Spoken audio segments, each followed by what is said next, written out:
Good evening, everyone. Thank you for your patience. As promised, we're starting at 6:05 p.m. So my name is Jody Minnis. I am the gallery manager of TERN Gallery. TERN Gallery is a contemporary art gallery focused on emerging and mid-career artists in the Bahamas and the wider Caribbean. And I would like to just formally welcome you all to tonight's discussion on aesthetics and utility, a discussion on the value of Bahamian star craft, which is being moderated by Tamika Galanis. And I'd just like to introduce Tamika to you all very quickly. Tamika is a documentarian and multimedia visual artist, a Bahamian native. Tamika's work examines the complexities of living in a place shrouded in tourism's ideal during the age of climate concerns. Emphasizing the importance of Bahamian cultural identity for cultural preservation, Tamika documents aspects of Bahamian life not curated for tourist consumption to intervene in the historical archive. This work counters the widely held parasitical view of the Caribbean, the origins of which arose post-emancipation through controlled, systematic visual framing and commodifications of the tropics. Tamika's photography-based practice includes traditional documentary work and new media abstractions of written, oral, and archival histories. So thank you all once again. I will now make Tamika the host and turn it over to her.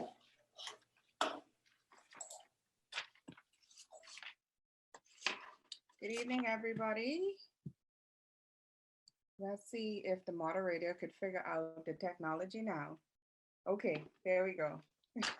I hope everyone is okay. It's nice to see such a turnout. I am trying to see what's happening. Okay, hold on one second. I think we have a participant issue here. 1 second for me. Jody, it seems we've lost Aidan. Yes, I will work on that. Okay. Thank you. So I would first like to thank Jody Minnis for curating this beautiful exhibition and pushing this conversation about ancestral economies to the top. There's always been a sense of value in this art form for me and for the artists who are in this show, as evidenced by their contemporary art abstractions. But this show is also the rising tide under the fact that straw craft, Bahamian straw craft in this case, has always long been high art. I'd like to thank TERN Gallery for facilitating this conversation. And I'd like to thank the panelists, not only for joining us, but for your individual and collective contributions to the marketplace. You all truly represent that there is something for everybody. I would like to start with a conversation with Anina Major, the exhibiting artist in this show. We're going to talk a little bit about her pieces in the show, and then we're going to open up the panel. I will introduce you when the conversation between Anina and I is done to the other panelists, just so that you're fresh in their names and practices are fresh in mind.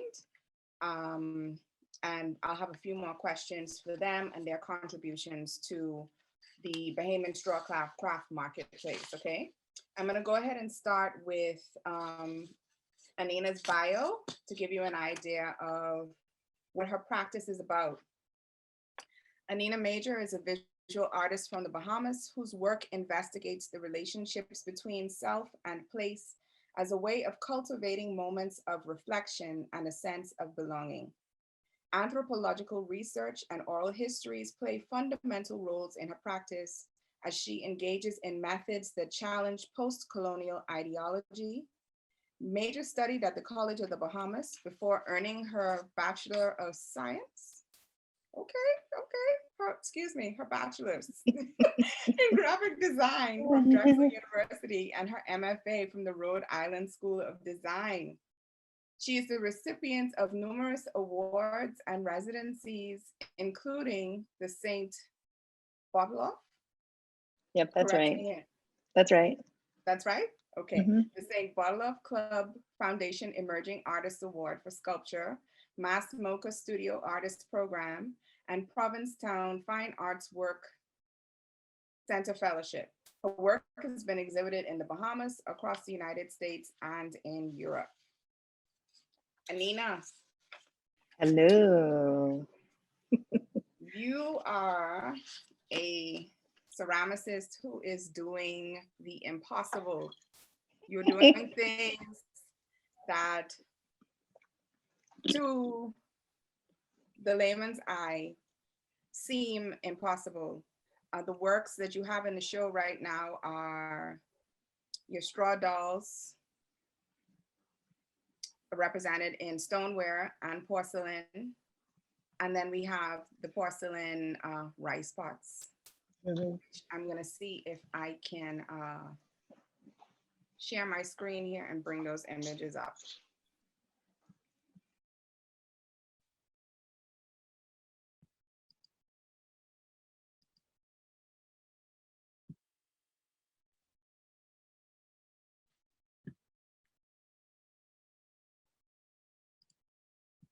So this is my favorite piece that is in the current show, Inherited Values at TERN.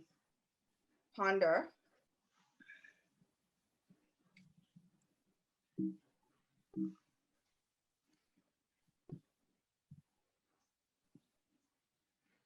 And this is seasoned rice pot, excuse me. Just so that everyone has some sort of visual reference when we start talking about these pieces. So Ponder puts me squarely in the straw market as a little girl, right? My dad would take me on these field trips to Bay Street, and the straw market was one of these places that we had to stop. The straw doll looms largely in strawcraft iconography. What, in Bahamian strawcraft iconography in particular, what spurred this experimentation? Because you've been doing this for a while now, and in a number of mediums. You have them in bronze, you have them in porcelain, and Oh no, it's go on. And you also have them in stoneware, and you use different techniques for each of these mediums, right? So can you tell me how you got started with experimenting with this image in particular? Oh, well, first I want to say good night and hello, everyone. I see some familiar faces, and thank you, TERN, for putting this together. But to answer your question, the first doll I saw was in a thrift store in Brooklyn. I mean, the first straw doll I saw out of the context of the straw market. And that, for some odd reason, struck me on a very emotional level, because at the time I was living in New York, and it resonated in a way that felt extremely personal, because at the time I'm exploring displacement and this idea of home. So running into this doll in this out of place store of all this mishmash things made me think about my own personal experience, right? And I wanted to rescue it, so I bought it. And I brought it back to my studio, like, I'm going to save you and bring you to be with who you belong with. And after it's sitting in my studio, it just started to, you know, break down some of the things I was already thinking about, which was like nostalgia, the concept of memory, my own lineage, and how am I still paying reverence to that, and how does that still exist for me? So I decided to start making the doll out of porcelain. And I chose porcelain because it's a branded kind of material that already has the precedent set for it as a material that we study throughout history, that leaves a kind of trail, right, for the future. And so I basically went back to the studio and I started thinking about making this straw doll. And of course, I wasn't thinking about making it in the sense that you would sculpt with clay. I was thinking more about the pattern making that was involved with actually constructing a straw doll, because I instantly kind of remembered it, like looking at it. And when I think about slab construction, and for anyone that works with clay, it's kind of similar, right? You're working with a flat kind of beginning of a kind of material flat, and then you construct a three-dimensional form. So that's really the spark. It was this kind of like, come home, you don't need to be out there.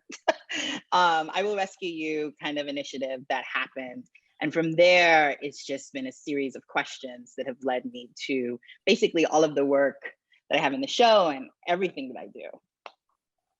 Okay, so these series of questions, let's talk about that a little bit. But first, Yeah.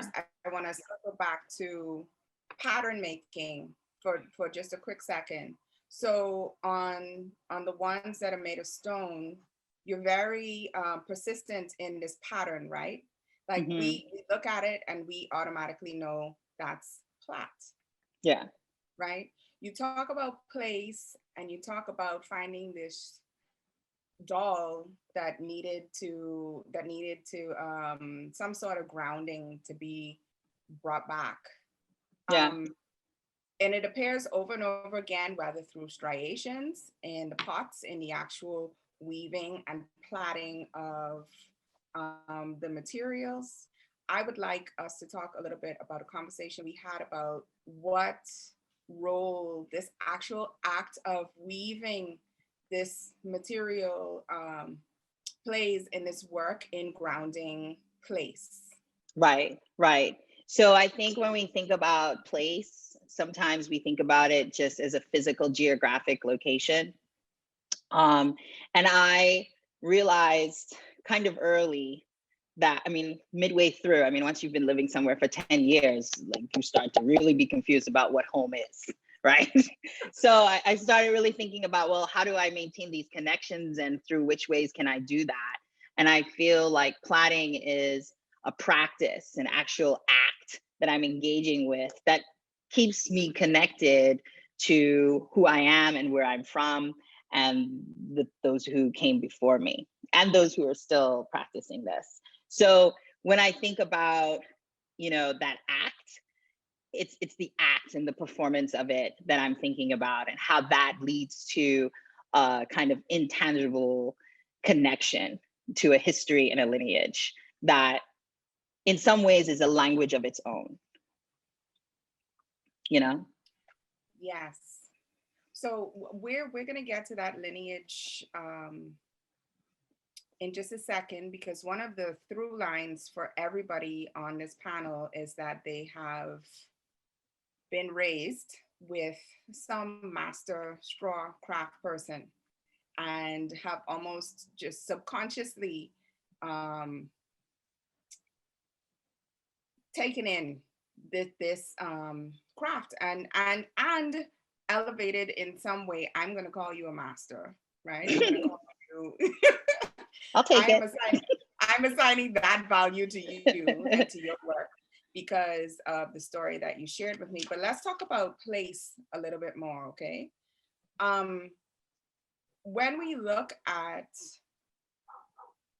the value of a thing, when we look at the value of a place and in trying to find a definition of a place, when we think about Bahamian cultural representation, and often when we ask people, well, what is Bahamian culture? A lot of people spout back automatically, oh, it's Junkanoo, right? But in so many ways in the Bahamian interior, it's represented, but particularly this African diasporic representation through straw craft, because the same techniques that we find in the Bahamian straw market are the same techniques we find in the Gulf Beachy corridor in the United States, and it's the same patterns that we find on the African continent, right? Yeah, or even off of the Canary Islands. There's so much connectivity between this practice and others who still practice. Yeah.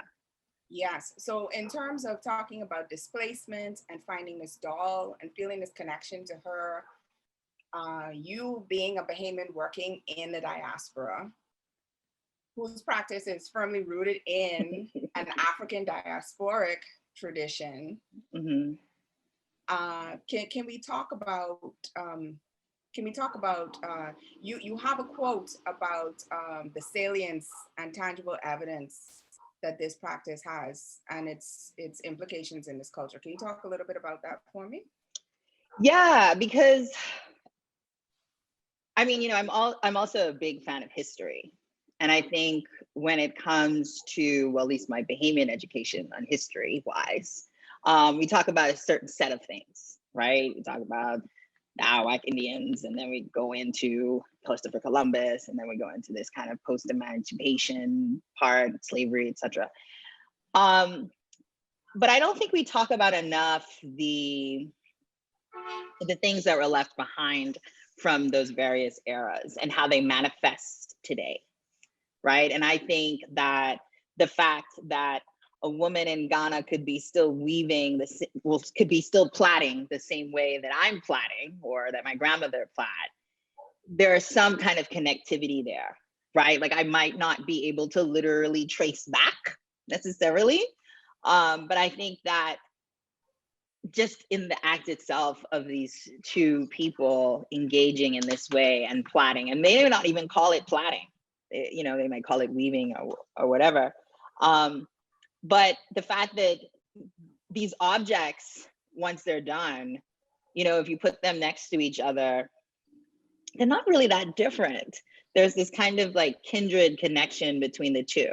And so when we talk about our African lineage, or, I wonder if I look for ways in which we can talk about that where it's not as didactic, like we're talking about, something that's a little bit more ephemeral or intuitive or inherited, hence the name of the show. But, like I think about how those things are just within our blood, and like, who knows why we're engaging this way, but what we do know is we're seeing so many similarities across the diaspora, not just in this plaiting, but like in language, music, our reaction to our behaviors, our customs. Yeah. So this is an interesting segue into the conversation about value, the conversation that I wasn't necessarily, that I didn't set out to have, but it bubbled up to the top with every single panelist, right? And yours in particular is really important to me. Can you tell me your origin story about your straw craft origin story and the woman where that originated? Oh, so my grandmother. Yes. Please invoke her name, please. Yeah, Sephora Newbold. It's interesting to me because I feel like I learned so much from this person who wasn't even trying to teach me these things necessarily. She was just trying to like mind me while my mom was at work down the street, So it to me, it's just fascinating how all these things kind of translated to me, and how I have harnessed them and manifest them into my own kind of creative being or practice. But in the summers or when school was closed, I hung out in the straw market. I sat on a little crate while she worked and sold straw goods, and I wasn't allowed to run up and down. So, she gave me something to do. And usually it was like, sew this or, just to keep me busy. And my mom would go to work. And that was kind of like this wonderful sign of like accomplishment. She had paid for her children to go to college, and now they have a job. And for those of you who know Bay Street and known it for many years, like Royal Bank was like right next door in the next block. And so she would drop me off and then walk to work and come back get me after work, and we'd go home. And then on days she didn't go to the market, where she spent time at the house actually making things, well, I was there too. One of my fondest memories is sitting under the kitchen table, the dining room table, and looking underneath the table directly through the kitchen to her sewing machine table, where she'd be working and watching her feet as like the straw just kind of like tumble down onto the ground as she's like finishing sewing the patterns together. And I think about that all the time because I, again, busybody, can't go outside. And it would be like, what are you gonna do? And she'd be like, okay, this is how you make a dress for your doll, Anina. And then she would show me like basically how she was taking this like flat and making it into this round thing, you know, or whatever she was making. And I intuitively somehow picked that up and would make tons of stuff for my dolls so that they could have a million different dresses. And then when it was time to really think about being an artist and what that meant and what it meant to be a maker, it just made sense to go back to what I understand as how to make an object. And so she really just taught that to me without even realizing it. And when we talk about who I am as a maker, I couldn't think of anything else that would be more definitive than starting there. It just made sense. Yes, I know how to do a lot of other things with this medium, but what truly makes it my medium and the way I work with it is the fact that I'm able to infuse these learnings with other techniques that have been around from ancient times, right? So it's very spiritually enlightening to be able to work that way. It feels very connected. I feel very grounded and centered when I'm able to work in that fashion. I'm not adopting something, you know what I mean? I'm not practicing something that was taught as the way I have to do it. It is me developing my own relationship with the material and allowing it to manifest in the way that I see fit. Kind of agency that we don't see often sometimes in the region. Yeah. And speaking of agency, right? When I came to this idea of the value of straw craft and the utility of straw craft, initially thinking very superficially, right? How we make these objects and we use them in everyday life. We have they manifest in several different ways: baskets, hampers, decorative items, blah blah blah blah blah. But as I convened conversations with all of the panelists, it was very clearly something else, right? You and I had a conversation about your grandmother, who, because of her access to this knowledge of how to be a straw crafts person, was doing things that a single Black woman in the Bahamas in the 40s, she was amassing material wealth. And being able to change the position. Independent. Yes. Yeah, right? and so, and influence her lifestyle. I mean, like the way that she was living, the way that she was able to educate her children, the way that she was able to financially sustain a household, leave something for her children. I mean, these are pretty significant things when you think about like a time period when women couldn't have bank accounts and they definitely wasn't voting, you know, like, but here you are owning property, and a woman who lost her mother at a very, very young age. I think she was under the age of 5 and was raised by her father and brothers.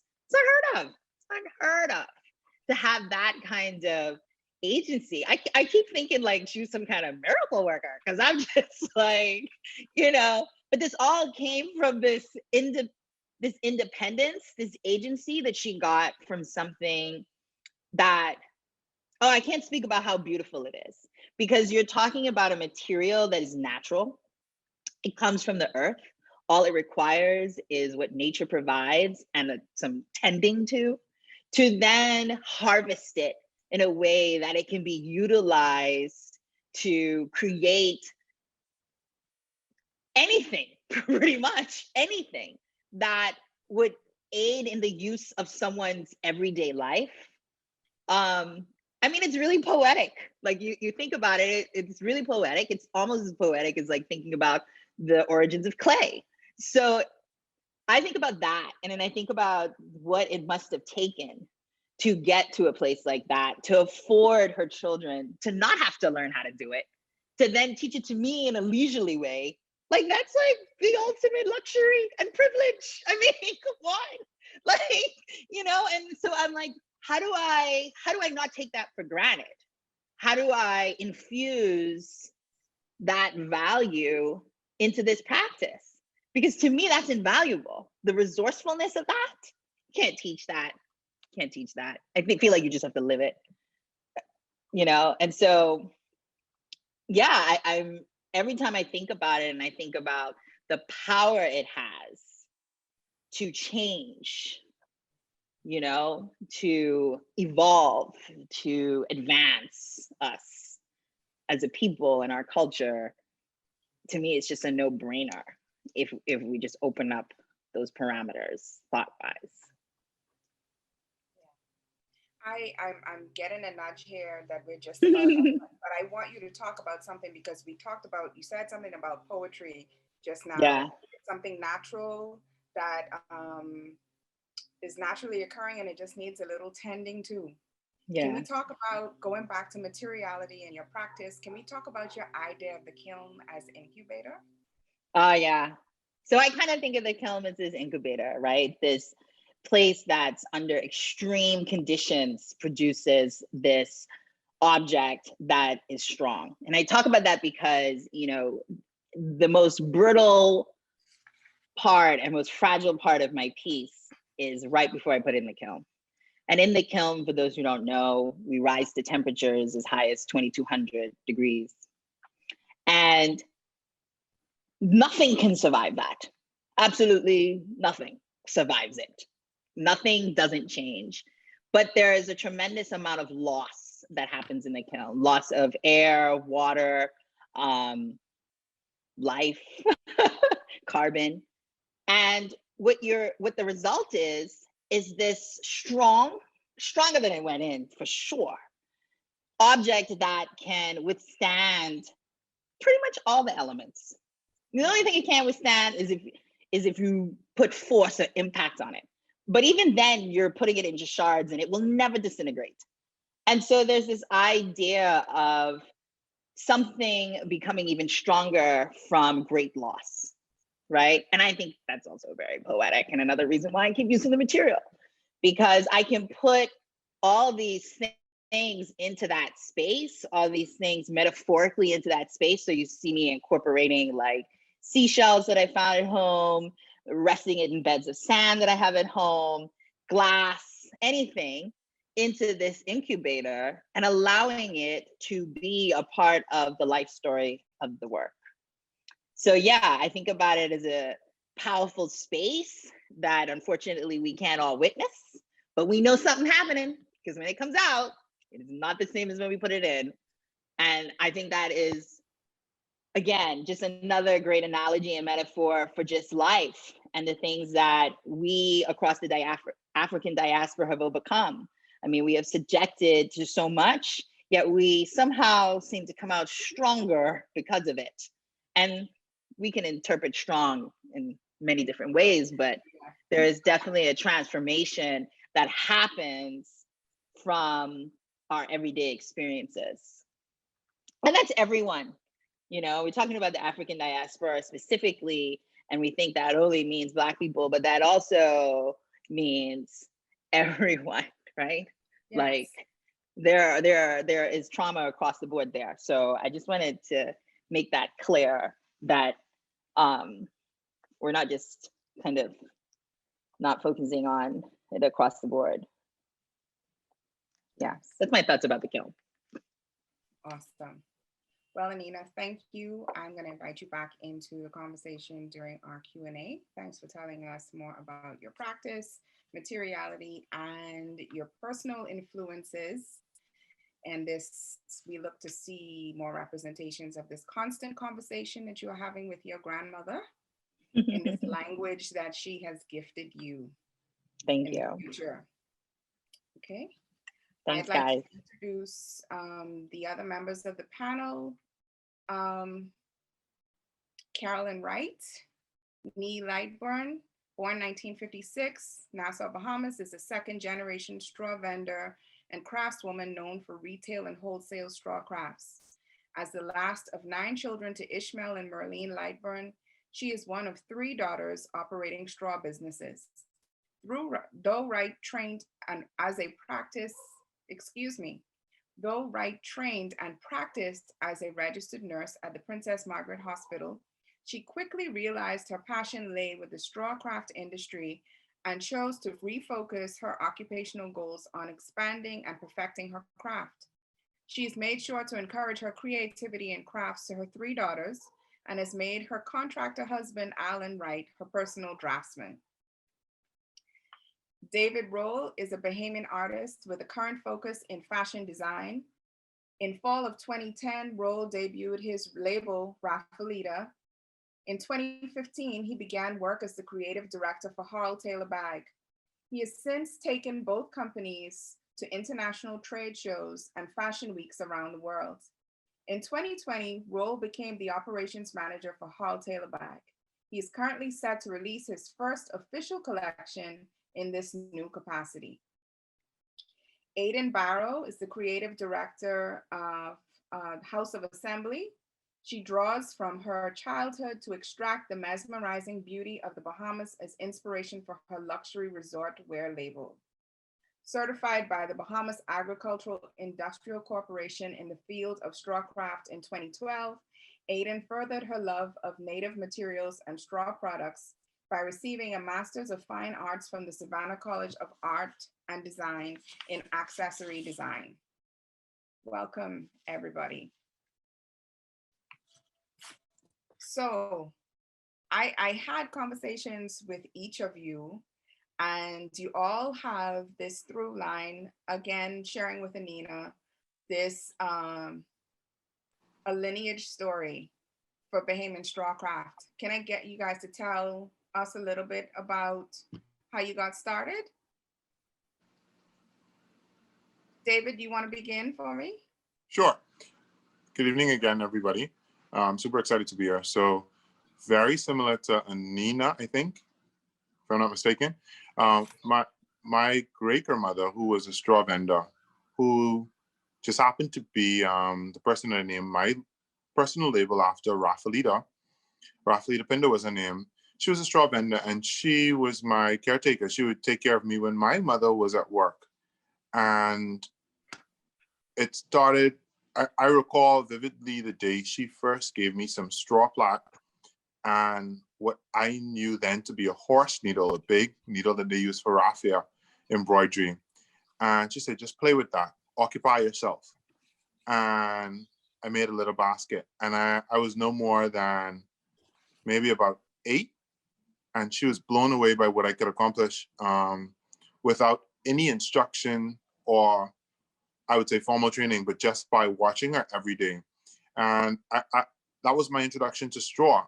I was always around straw because when I moved, I was born in Nassau, but by maybe about 2 years old, I had moved to the Berry Islands and I lived with her. So I was always around straw. So straw is in my blood for sure. But that was the first person that realized that there was something there, that there was some artistic ability. And looking back at it, I love thinking about it. But that's how somebody knew that there was some talent. Wow. So, and David is an artist all on his own, right? And fashion designer, giving the likes of Tim Gunn and those a run for their money, okay? I'm excited to see this new release for Harl Taylor under your leadership. I'm going to come back to you after everybody introduces their straw origin story, because we really need to talk about the audacity of Harl Taylor, who he was, and taking Bahamian straw craft internationally, okay? Yes. Aidan, can you tell us a little bit about your straw craft origin story? Yeah, for sure. There's definitely similar through lines. I grew up in primary school, and during the summers, I would always spend time with my grandmother in the family islands in Exuma. And she never made bags, but she wove like rows of straw like every single summer. And she would just sort of stockpile. And at the end of it, she would bring all that straw to Nassau and then sell to the straw vendors. So that was more so my association with the straw market. And yeah, I just grew up weaving straw with her. And it wasn't until she passed away at the end of high school, like I didn't realize I didn't actually know how to make bags, especially involving machinery. So my first summer back home from college, I decided to take a course with BAIC, and I've sort of been making straw bags ever since, which was, I think, in 2012. Okay, thank you. And Miss Carolyn, tell us a little bit about your origin story, please. Unlike those young people, I am the last of 9 children, and my mother, it's my mother now, not my grandmother, my mother was a straw vendor. And she taught every one of her children how to sew. I have a brother now who's like 80 years old, and he still could master a sewing machine. But anyway, what I'm saying is that after I finished school, I never wanted to do any schooling anymore. So I said, I'll just go right into the straw market and settle there. And everybody knows that the tourism industry is an industry that during the September, nothing really happens. So when I realized that I wasn't making any money, I said, I need to find a job. So I went and applied for the School of Nursing, was accepted. And when I got there and realized I was just like I was back in school again, I almost had a heart attack. So I said, I need to get out of this place. So from the first day I went into nursing, I keep telling people, I do not belong in here. I have to get out of this place. So I stayed there until I became a staff nurse. I worked for about 5 years. And when I walked into that office and sent in my resignation, they couldn't believe you leaving a sure government job to go work in the straw market. I said, yes. And the money that I will make in 1 week, you all will be sitting here for the end of the month to make it. They said, sure. I said, yes. And so I just left and I went into the straw market, and I had to be to the hospital at 8 o'clock in the morning, but I got to the straw market at 7 because the cruise ships came in like around 7. So I wanted to be set up and ready for my customers as soon as they get off the ship. So that is how I end up in the straw market. And I just love being there. And that's where I took care of my family, my 3 daughters, and send them off to college from the straw market. That's my life. Yeah. So the value and utility story here for me, right? It really, and in talking to the 3 of you, I really kind of had to hold myself back from shedding tears, because the value here is not only in the aesthetics, because I don't know how many of you are familiar with Miss Carolyn's work. She is stall number 439, right? Yes. Stall number 439 at the market. And we're going to give you information on how to reach her. But the finishing on this work is second to none. I mean, it is impeccable. And she can make anything. When I saw that in the bio about her husband being her draftsman, she did not tell one word of lie, okay? I've been working very closely with her to make prototypes, and I could sit down with the 2 of them and say, okay, I want it to look like this. They go through measurements, you draw it, you make it. Her family is truly exemplary of what I now feel is the value in the intrinsic value in passing on this craft, okay? Economic independence, right? And I can talk a little bit of your business, Ms. Carolyn. Debt-free, able to educate her children, do what she needed to do in this trade where so many people look down their noses at you know, people who had chosen to create this or to take on this very beautiful thing that, as evidenced by the people in this panel, see, is a birthright. Okay, but not only is she still carrying on this tradition, she has 3 daughters. One of her daughters, Master of Fine Arts, Avery Wright. A couple of years ago, she and her dad erected this house of straw at the National Art Gallery of the Bahamas. Okay, so in terms of utility and aesthetics, this like what Anina was saying, the implications are endless, right? The possibilities are endless when it comes to straw work, from the market to the gallery to an actual international marketplace is second to none. And I don't think that it's getting the attention that it needs, just because of historically what people think straw vendors represent, but not actually operating from a place of knowing what straw crafting represents. Aidan, can you tell us a little bit about House of Assembly?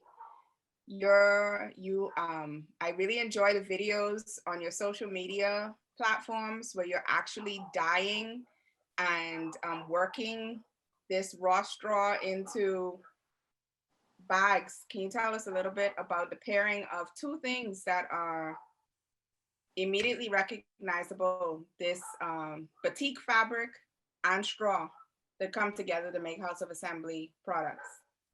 Yeah, for sure. So yeah, as I said, my MFA was in accessory design, which is much more so like a leather-based, I guess leather-based in terms of training and production. But when I came home, I was just really, really passionate about how I could incorporate like my tradition and my upbringing, my background, but sort of showcase it in a new way. So I am in love with like repeat pattern designs and repeat prints. Like, as you guys probably know from seeing our most popular, the clutch, which is a petite clutch mixed with sisal and sometimes straw. So that was really important to me because I kind of feel like a lot of times like it's sort of separated. So just seeing those things in conjunction and just trying to figure out how we can showcase straw and sisal as well in like a new way and in a new light other than in the mostly traditional forms. It's fresh and it appeals to the younger market, right? Mm-hmm. I feel that it's drawing in a renewed sense of, because of the design that you've incorporated, it's drawing in a whole new market, a younger market of very stylish Bahamians who are seeking after your products. Doc, can you tell us a little bit about, I think it's so clever, House of Assembly, HAUS of Assembly. You know what's crazy? So when I first started making handbags in 2012, it was actually under my name, Aidan Anais. But being in art school, you kind of hear so many horror stories of designers that start out as a person, but then sort of transition into a brand and end up losing the rights to their name. Not only that, like I'm a pretty quiet person, so like I didn't really want people to know my name. And so I was like, oh, well, how can I think of something like a name that's like Bahamian, but like not associated with me, like in any way? Like I don't want anybody to know that I was behind it like at all. So I was just like brainstorming, like I really liked Bahari, but then like that was taken. So I was just like trying to figure out like what can conjure up a sense of like the Bahamas. And I was like, I'll just call it House of Assembly. And like I got all my branding done with HOUSE. And then I went to like do the business license and everything. They're like, no, this is not like, we cannot allow this to happen. Like you cannot call your business. In their mind, like for some reason, like they're like, oh, if you have a business that's called HOUSE, people are gonna confuse it with the House of Parliament. And like they were very, very serious about that. They're like, so no.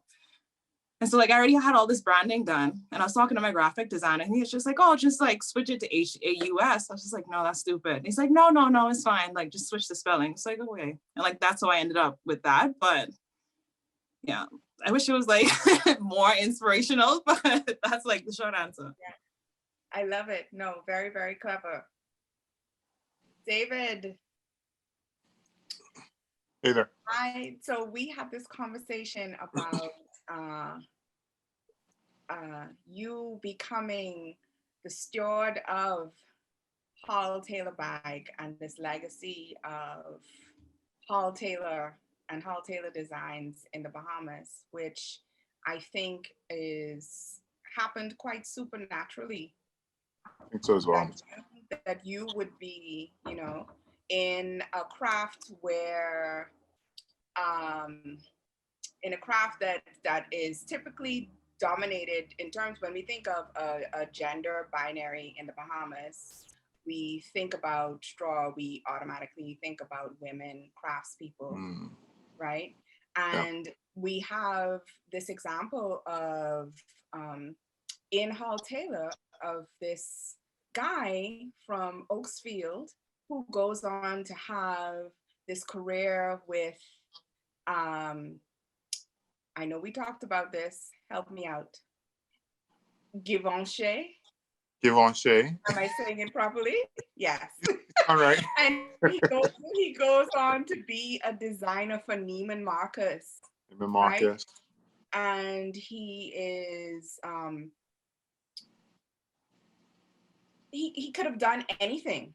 He could have done anything, right? And what he decided to elevate was Bahamian strawcraft. And not just elevate Bahamian strawcraft, but pair it with things like Swarovski crystals. Yeah. You know, can you tell us a little bit about Hall Taylor, and Hall Taylor Bag? Well, Hall was from, I have had the pleasure and privilege of going through Hall stuff and going through sketch pads and invoices, and I've really realized to be an amazing artist, to break the mold, you have to be a little bit crazy. And Hall was definitely a little bit crazy. There was no boundary, there was no box, there was no, you couldn't really put a leash on him. His mind was broad and wide, and it went places that people in today's time and age are just thinking about trying out. Like, I remember seeing a bag that was a triangular shape, and I was like, how do you even get into that? And I was like, what was the thought process in him making a triangle shaped bag? And then there was a circle bag. So his mind was really wild. And I guess because there were no boundaries when it came to his creative side, when it came to business, there was no boundaries. And that's how he was able to get himself in Nordstrom, in Neiman Marcus.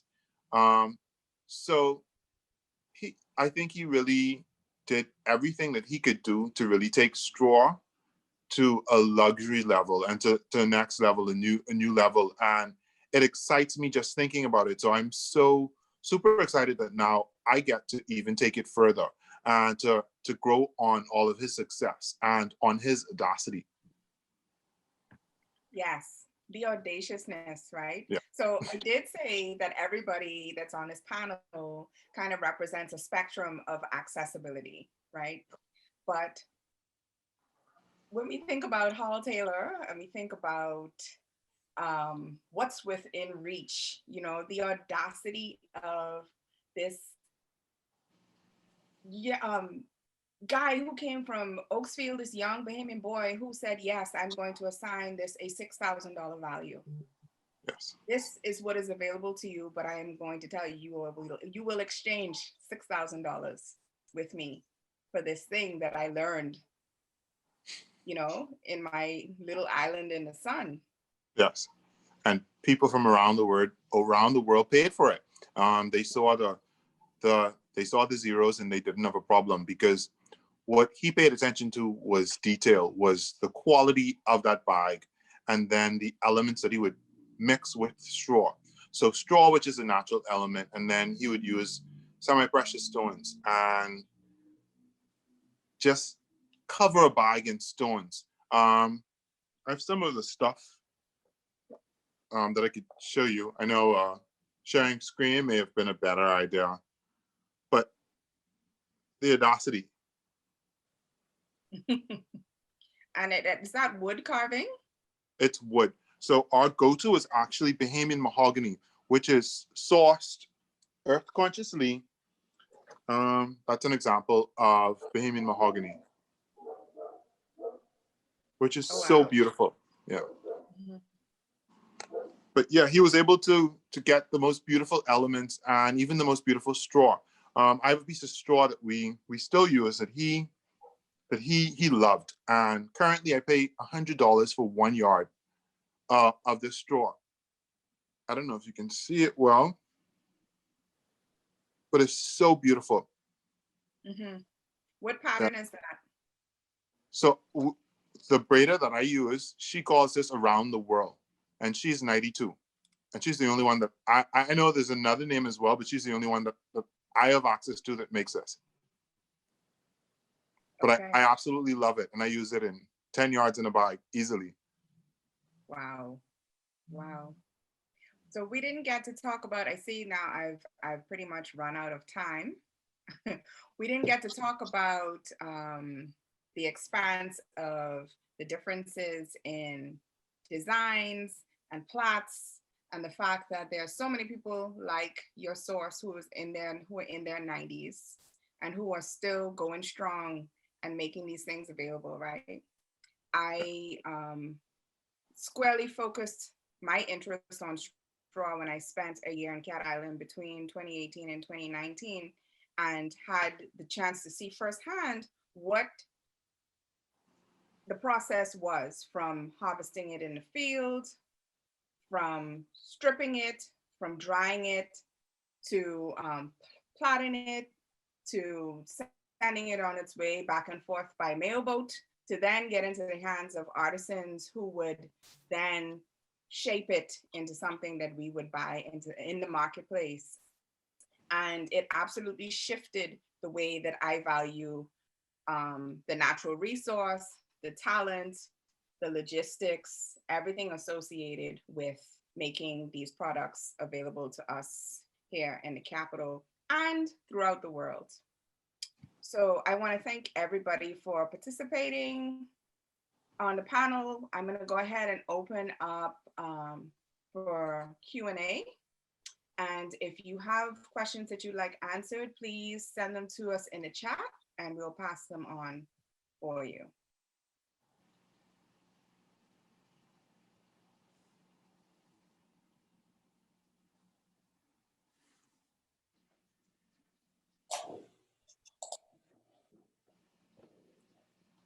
We have a question. Okay.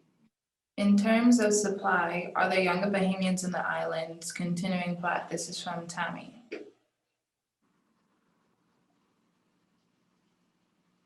From my experience, no. Because yeah, I think that younger Bahamians associate straw craft with like lower income, like uneducated, and it's like very labor intensive. Like younger people ain't really into doing that. So it's like more like the older people, unfortunately, and a lot of them like are passing away now. Like David said, his main craftsperson at Platt is like 92. Like that's not uncommon. So no, yeah, I think that it's not to say that it's a dying trade, but it's very hard to get younger people interested in actual weaving of straw plat. I don't know. What do you think, Ms. Wright?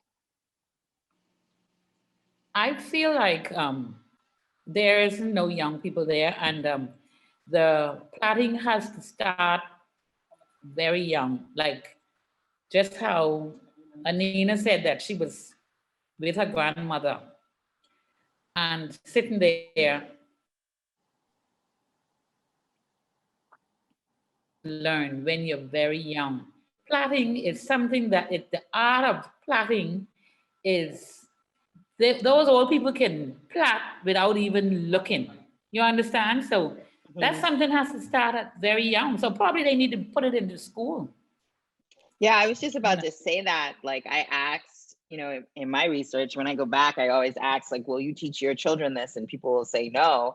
And to what David was saying, I love to hear his story where it was just like, she gave me the needle and told me to sit down. Like, and then same thing here. And I feel like that's really where it starts, just like what you're saying. Like it starts when you're really young, but even still, someone I think in the chat just asked if they're still offering classes. I actually looked into that.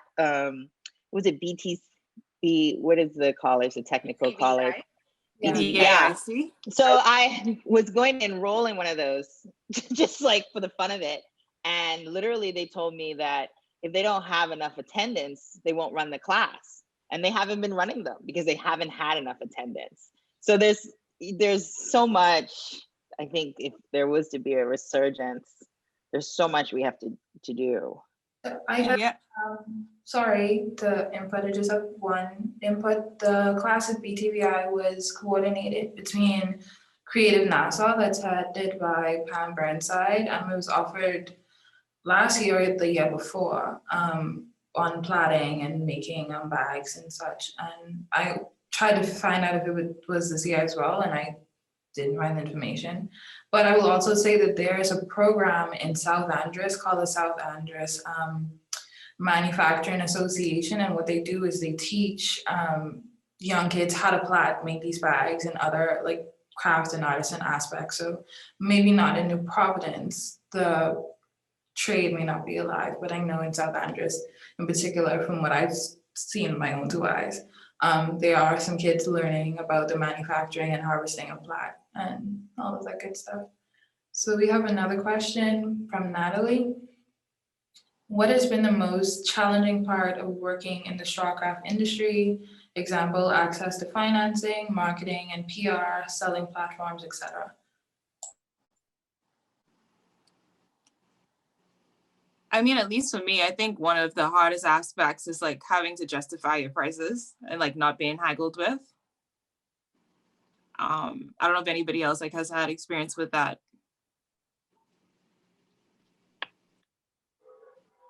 Yes, but go ahead, Miss Carolyn. I feel like, well, I actually deal mainly with tourists. Mhm. And on the cruise ship, they tell them that do not take the first price. You can bargain. So we have to be ready for those tourists when they come saying, could I get it for a certain price? So we have to go up in order to come down to. And when they say that, oh, I'd like to have about 6 of these items, then we'll know how to work with them to say how much we will take off, knowing that we will not lose for whatever we sell it for. So dealing with tourists is so different from dealing with a Bahamian. You know, you have to have, and even though when you tell Bahamian people that something costs, that, oh, I'm not a tourist now, so you have to, and you have to actually give them the price of a tourist because they're looking for a discount as well. So when you go and say, you're not a tourist, so I'm going to give you this for $20, they're still looking for you to take something off. So pricing is really, you know. Which is why I think conversations like this about the value of a thing, right, helps for those who are consumers in the marketplace to understand exactly how that works. And education when we talk about classes, because so many of us are so far removed, especially on the capital, in the capital, removed from what it takes to get from the field into the marketplace, that we are often more dismissive than we need to be about pricing, as evidenced by the haggling, right? But I think David helped me out. There's a quote that Harl has, and he says he knows that his products pass through at least 5 hands. Yeah, every bag that we produce passes through at least 5 to 7 artisans. So I have zero tolerance to persons who want to beat me down for pricing. There's something for everyone, and I'm quite aware that a hardtail bag is not for everyone or not within everyone's reach currently. But just like when you go to Gucci, when you go to Fendi, if you can't afford it, you work towards it. So I have zero tolerance when it comes to persons who want to beat me down for pricing. Yeah. So I really think that the key is to, Anina.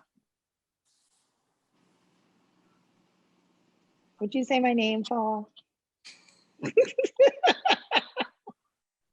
More, just as important as accounting and whatever else they make you take, during that that year of elective in high school, so that people understand what the true value is of straw craft, rather than just assuming it is something that you can throw together.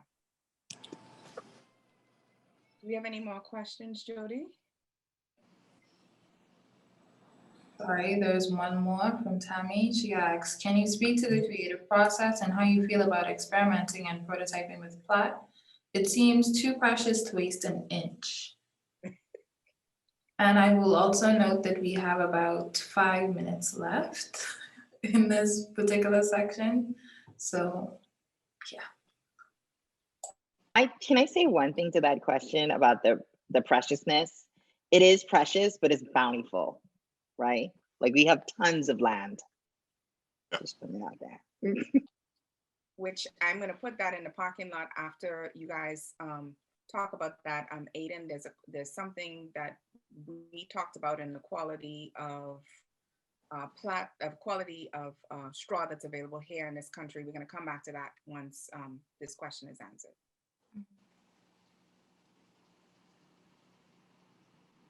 I'm sorry. I to answer the question. Go ahead. No, what was the question? How do you go about prototyping when it comes to precious material? Yeah, can you speak to the creative process and how you feel about experimenting and prototyping with the plot? It seems too precious to waste an inch.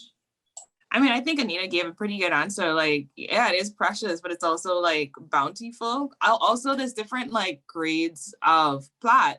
There's silver top, there's like palm top. I mean, a palm top is like a lot cheaper and a lot more fragile, but it's perfect to sort of do prototyping with because of that. I mean, Miss Carolyn, I know you probably have experience with that. People normally put palm at the bottom of bags rather than at the top.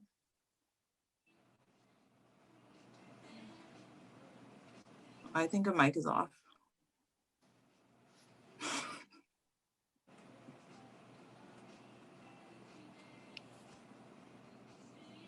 Uh-oh, we still can't hear you. Let's see. Jody, can we unmute her? There we go. There we go. Yes, the pawn top is like the white top, which is not as strong as the silver top, I think, right? Mm-hmm. And the pawn top is a top that you can easily find. The silver top is not that easy to find, because when I did the course at BAIC, the instructor took us out Adelaide in the bushes to find the silver top, and it was very difficult to find silver top, but we came across a lot of the pawn top. Pawn top. Yeah. So, that's it. Okay. So Aidan, in our conversation, you brought up a very interesting point about the quality of natural resource that is available here in the Bahamas as it measures up to the rest of the world in countries that actually have a straw craft, and that this is primarily the highest quality in the world. Can we talk about that a little bit? Sorry, can you repeat the last part? Yeah, can we talk about the fact that the resources that we have in the Bahamas, what you were sharing with me, are the highest quality out of all the countries internationally that have a straw craft?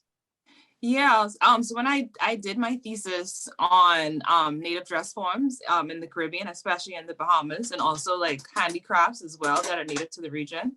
So it wasn't until I did that sort of in-depth research that I realized that, one, there was such a lack of information on it. And I think we had this conversation before. Not only that, but just sort of analyzing the way different regions approach weaving crafts and plaiting, especially as it comes to sisal and straw. So like, for example, the Philippines is known for straw. Thailand as well is known for straw. But what surprised me is that the way that Bahamians make straw craft, like nobody else in the world is known for doing that. in terms of weaving it into strips and then stitching it together. Like most people from other regions sort of make a broad fabric of it in terms of yardage, and then the sort of like a cut and sew technique in terms of making the handbags and accessories. So I learned that. And then also the fact that I didn't even know this, like the Bahamas in particular is known for having the perfect climate for producing straw and sisal materials in terms of weather, in terms of water, in terms of sunshine. And it kind of sort of makes our grade of straw and materials superior to other regions. And that is, I guess it sort of baffled me and made me sad to see and realize that our straw industry isn't nearly the scale that it could be. I think that we could be like one of the leaders in the world in terms of not just producing straw as a material, but straw items and especially sisal items. You know, we have all this land. So that's definitely something I'd like to see more of in the future. I guess industrialization isn't really the right word, but sort of the scalability really reaching the peak that it could. Yeah. And what made me think of that was Anina saying that this material is that we feel like is precious, is so bountiful, right? Mm-hmm. So what are we, when we're looking towards an orange economy, are we thinking, is our thinking, do we require a shift in thinking in that we can be producing this raw material as an export for the rest of the world rather than the labor that goes into making straw goods for export? Are we leaving things on the cutting room floor, for lack of a better expression? No, that's a good question. I think the answer is it can be a combination of both, but I think it's just a matter of, you know, I think it's twofold. It's having like that government assistance to sort of bring it to fruition, but also, you know, as we said before, younger Bahamians aren't really interested in getting into the straw industry, especially not the weaving aspect, even if we do find a way to do it on a mass scale. So I think changing the Bahamian mindset towards careers, which could really be careers in the straw industry, would definitely be the first step. Yeah. I think we experienced the boom of the first wave, right? Which would be my grandmother, those who started in the 40s. I think that was like the boom of the first age. And we're seeing the end of that. Mm-hmm. And it's either it disappears or we figure out how we're going to take it into a new age, right? Right. Like we are evolving. I wanted to say a point about like when you were saying like, you know, going into design, but like there are aspects of medicine that use plaiting for the contraptions that we're putting in our bodies. So just imagine if we start off at the place of this is how we make, where that could just naturally infiltrate into different areas of society. Now, I'm not a scientist, so I can't tell you how that really works, but what if we raise the scientists, right? How would their understanding of healing and the functioning of the human body work come from the context of someone who plaits? I don't know. It's a really interesting question to me, I think. So two points of note, and then I think we're going to go ahead and wrap up. I think that when we talk about sustainability and, you know, Jody wrote into the statement, the curatorial statement for the show, that COVID-19 really, really highlighted for us the need for a shift in this thing that we are all that we are mostly dependent on, right? And that is tourism. And we think about sustainability and we think about this thing that we have that is of value for the rest of the world. And I think about the historical implications of us being a tourism driven nation because we could not grow agriculturally crops like the rest of the region. We don't have a sugar industry to speak of, right? We do have some sort of agricultural implication for this country, but because we are limestone islands, it's completely different. But we have this thing that has so many other uses and throughout the world that we're not thinking about farming, we're not thinking about pushing it in schools, right? And as we highlighted on the panel tonight, it could quite honestly become a dying art because it's not being passed on. And I think that it's something we need to place serious consideration on. The other point of note, I do want to, you talk about medicine, you talk about science and what raising the next straw craftsperson could mean and implications for other industries. But I'd like to draw also the similarity in the DNA helix to plaque. Okay. I went on a tour at the Primeval Forest over the last holiday, and I immediately sent you this photograph of this fern that looks like a plat. It looks like a leaf. It is patterned just like plat, and I don't have an image of it to show you, but it is called the long strap fern, and it looks just like what we're doing in terms of craft. So I want to thank everybody for participating and everybody else who showed up. Again, thank you, Jody, for this wonderful show. Thank you, TERN Gallery, for facilitating this conversation.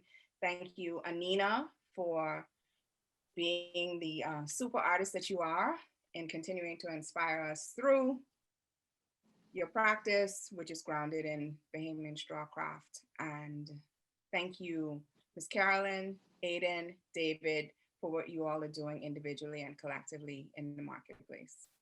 Okay, I'm going to ask the panelists to stick around, but to everyone else, we're going to say good night. The show is still up until when, Jody? The show is up until February 8th. Okay. They're located at the Island House. If you're not familiar, please go and give it a gander. Good night. Night, everybody.